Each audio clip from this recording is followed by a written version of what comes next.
Hi good morning student. बेटा आज के इस लेक्चर में हम लोग बात कर रहे हैं क्लास 11 इंग्लिश मीडियम बायोलॉजी के आपके नेक्स्ट टॉपिक चैप्टर नंबर 21 के। अब यहाँ से आप लोगों का जो जनरल चैप्टर है वो स्टार्ट होता है, that is neuron, nerve cell, structure of nerve cell. ठीक है, नर्व सेल की स्ट्रक्चर हम लोगों ने इससे पहले वाले लेक्चर्स में पढ़ा था कि जो नर्व सेल्स है उन नर्व सेल्स को आप लोग क्या बोलते हैं, स्ट्रक्चर और फंक्शन यूनिट कही जाती है किसकी, आपकी नर्वस सिस्टम की। Whenever we are talking about the nervous system तो वहां पर सबसे पहला टर्म आती है न्यूरॉन और नर्व सेल की। ठीक है, न्यूरॉन और नर्व सेल की।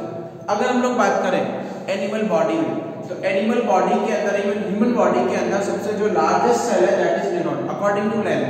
अगर हम लोग लेंथ वाइज सेल की बात करें, लेंथ वाइज, ठीक है, लेंथ वाइज अगर मैं सेल की बात करूं कि सबसे बड़ी सेल कौन सी है, तो लेंथ वाइज सेल में सबसे पहला नाम आता है न्यूरॉन का, नर्व सेल का।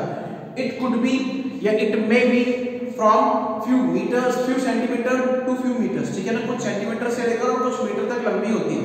क्लियर है? Yesterday we are talking about the type of neurons. हम लोगों ने न्यूरॉन के टाइप पढ़े थे कि भाई फंक्शनिंग के आधार पर दो टाइप की होती है, एक तो होती है सेंसरी और एक होती है मोटर। सेंसरी क्या करती है, जो रिएक्शन साइट से यानी कि मसल से आप लोगों के इंफॉर्मेशंस को कलेक्ट करके ब्रेन तक लेके आती है, और मोटर क्या करती है, जो ब्रेन ने इंफॉर्मेशन के ऊपर वर्क प्रोसीड किया उसको वापस रिलेटेड ऑर्गन के पास में ले जाएगी। क्लियर है? क्लियर है? सेंसरी और दोनों का मीडिएटरी होती है बेटा रिले न्यूरॉन, जो ब्रेन को लाके सामान देती है और ब्रेन को वापस सामान उससे लेती है। क्लियर है? अब हम बात करते हैं न्यूरॉन और नर्व सेल की। ठीक है, ये वैसे हम लोग जनरली पढ़ चुके हैं कि entire the cells are being named as a microscopic compound. वो माइक्रोस्कोपिक थिंग्स होती है, ठीक है, यानी उनको माइक्रोस्कोप के द्वारा ही देखा जाता है। विदाउट माइक्रोस्कोप आप किसी भी सेल को नहीं देख सकते हो। ओके, हम लोग बात करें अगर न्यूरॉन की, नर्व सेल की स्ट्रक्चर की, तो बेटा बेसिकली नर्व सेल की स्ट्रक्चर में आप लोगों को 3 वर्ड पढ़ने और तीनों वर्ड्स के ऊपर टोटल आप लोगों का ये लेक्चर खेलेगा। ठीक है, अगर मैं न्यूरॉन की बात करूं, काफी लोग बात करते हैं कि न्यूरॉन के अंदर जो है वो आप लोगों का सेल बॉडी होता है, एक्सोन होता है, एक्सोन टर्मिनल होता है। Yes, they are quite right, but हम लोग उस चीज को किस तरीके से आइडेंटिफाई करें। क्लियर है? तो हम लोग बात कर रहे हैं कि न्यूरॉन का जो सेल है, the entire neuron is being divided into 3 main parts.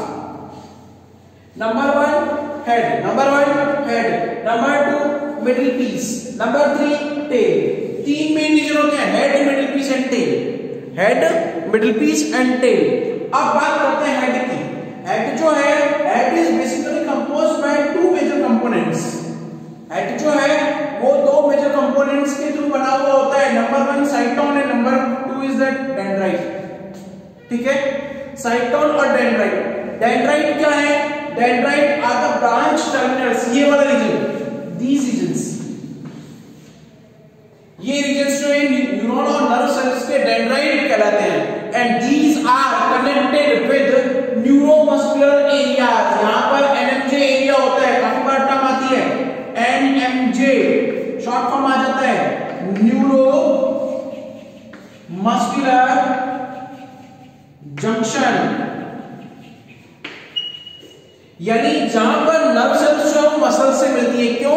अगर मैं बात करूं सपोज दैट कि मेरे एक्स्ट्रा एनवायरनमेंट का कोई शॉक लगा यहां पर, ठीक है, कोई भी पिन चुभती है या फिर कोई भी हीट शॉक लगता है, तो अब इस एरिया के नीचे जो मसल्स है वो मसल से तो कांटेक्ट में आएंगी सबसे पहले। तो क्या होगा कि ये जो न्यूरोमस्कुलर एरिया से कनेक्टेड है, यहां पर होती है आप लोगों की मसल्स, और इन दोनों का जो जंक्शन होता है, जंक्शन मतलब पॉइंट, मिलने का पॉइंट। जंक्शन के बारे में जानते हो? बेसिकली जंक्शन का मतलब क्या है कि जहां पर 2 रेलवे ट्रैक आकर जुड़ रहे हैं, कि एक सपोज दैट कि मुंबई जा रहा है, एक अहमदाबाद आ रहा है, बीच में से एक और निकल गया, बीच में से एक एमपी के लिए और निकल गया, तो वो जंक्शन है, एक पॉइंट जहां से एमपी के लिए दूसरा और आके जुड़ गया, वो एक लाइन से दूसरी आके जुड़ी। क्लियर है? अब ये क्या है, न्यूरोमस्कुलर जंक्शंस के ऊपर डेंड्राइट प्रेजेंट होते हैं। Dendrites are the branch, these are the branch terminal. ये कैसे होते हैं बच्चों? ब्रांच टर्मिनल होते हैं, यानी कि इनके अंदर शाखित होते हैं। इनका मेजर वर्क क्या होता है? They receive the signal primarily. सबसे पहले जो आप लोगों का एनवायरमेंटल का स्टिमुलाई आता है वो इन मस्कुलर एरिया से डेंड्राइट के अंदर आएगा। क्लियर है? इन मस्कुलर एरिया से डेंड्राइट के अंदर जो सबसे पहला आप लोगों का जो सिग्नल आता है वो इस मस्कुलर एरिया से डेंड्राइट एरिया के अंदर आएगा। then the dendrite has been opened into a wide area that is almost round. वो wide area के अंदर खुलता है जो almost round है, and it is said to be a cytone. इसे आप लोग साइटोन बोलते हो। And in common body whenever you are in the 10th standard, आप लोग 10th स्टैंडर्ड में थे तो आप लोगों ने साइटोन का नाम सुना था क्या? Cell body. कोई कंफ्यूज होने की रिक्वायरमेंट नहीं है, cyton and cell body both are the same, दोनों सेम ही है, दोनों एक ही चीज है। क्लियर है? तो अब इसे आप लोग क्या बोलते हो? Cyton and cell body. Cell body is a quite important part, cell body बहुत ज्यादा अल्ट्रा इंपॉर्टेंट पार्ट है।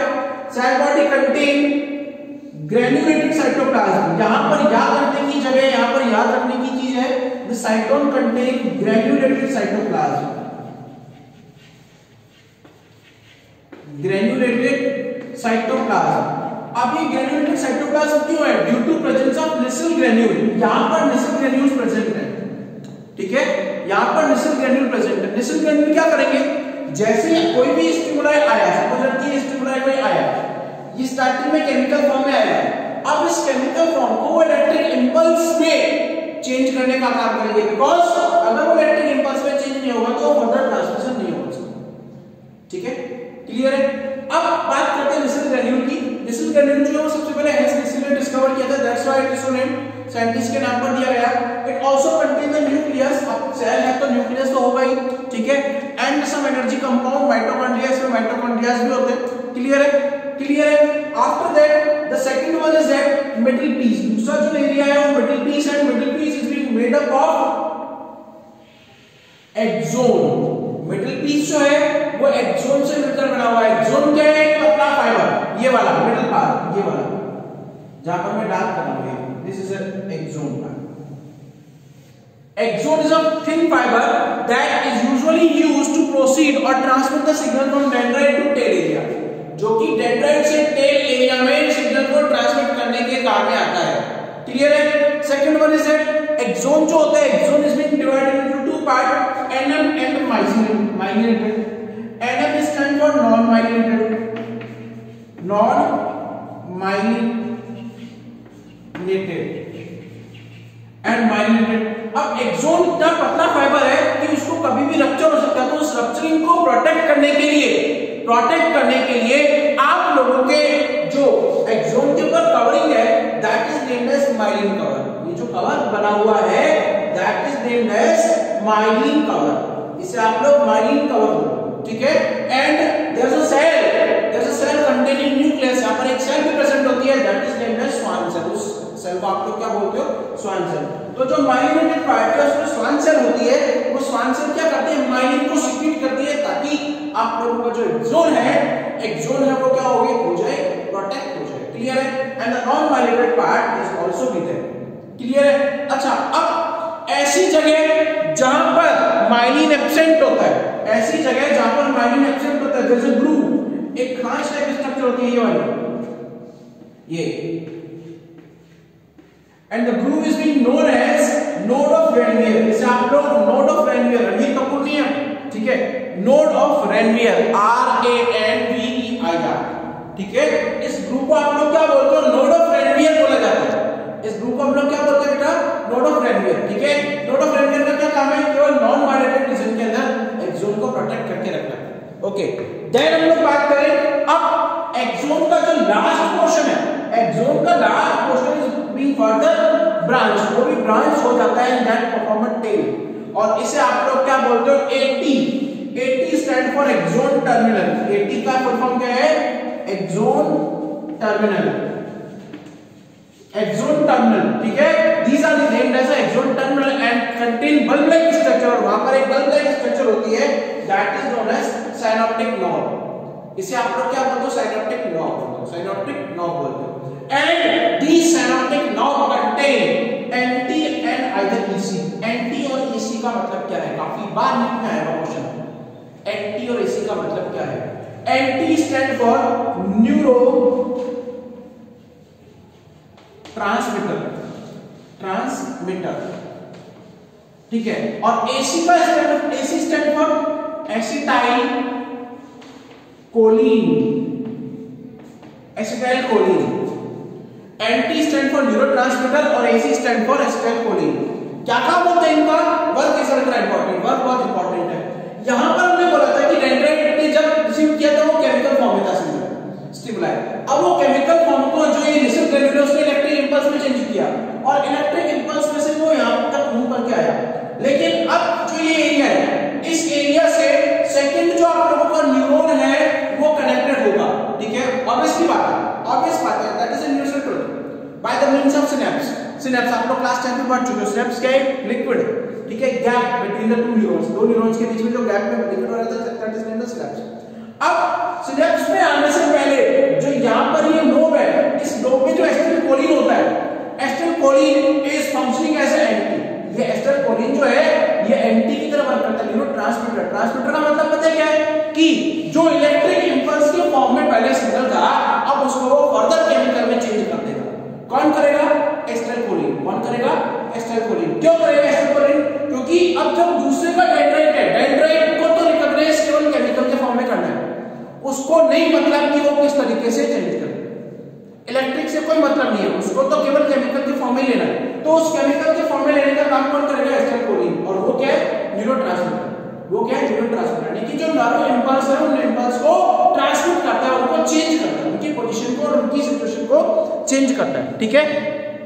ओके, अब हम बात करते हैं आगे कि यहां तक तो हम लोगों ने स्ट्रक्चर पूरा का पूरा पढ़ लिया, पढ़ लिया। इवन हमने फंक्शनिंग भी पढ़ लिया। हम लोग जनरेशन ऑफ नर्व इंपल्स हम लोग बाद में पढ़ेंगे, ठीक है। फंक्शनिंग पढ़ ली भाई, किस तरीके से कैसे क्या आता है, क्लियर है। अब हम बात करते हैं कि न्यूरॉन्स के type.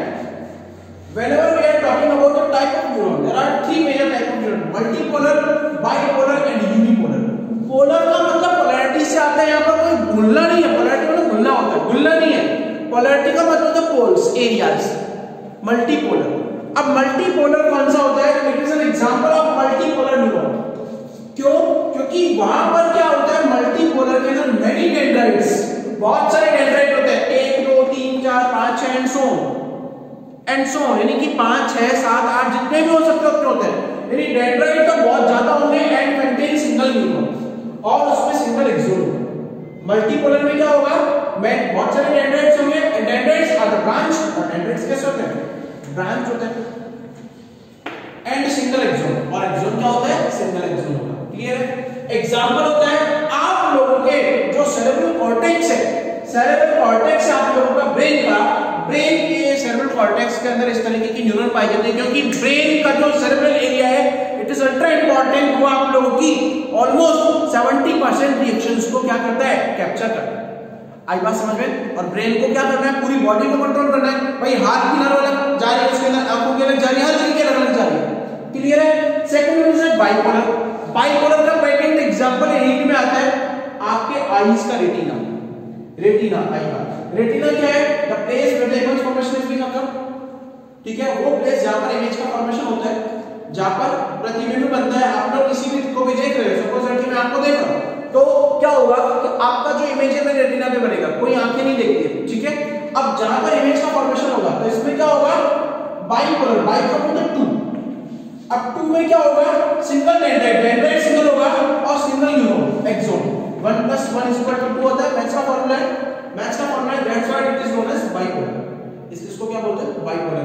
And unipolar, unipolar neuron जो है, यूनिपोलर जो आप लोगों का न्यूरॉन है वो कहां होता है? At the time of embryonic phase. आप लोगों की एम्ब्रियोनिक फेज के ड्यूरिंग जो है वो यूनिपोलर होता है। यूनिपोलर का नाम बेसिकली किस फेज में होता है? इसमें केवल एक्सोन ही प्रेजेंट होगा, डेंड्राइट्स नहीं होते हैं। एक्सोन ही प्रेजेंट होता है, dendrites are quite absent, dendrites बिल्कुल एब्सेंट होंगे, ठीक है। It is an example of unipolar neuron. ये यूनिपोलर न्यूरॉन का एग्जांपल है और वो आप लोगों के एम्ब्रियोनिक फेज के अंदर होता है। So it is completed with the neuron और नर्व सेल।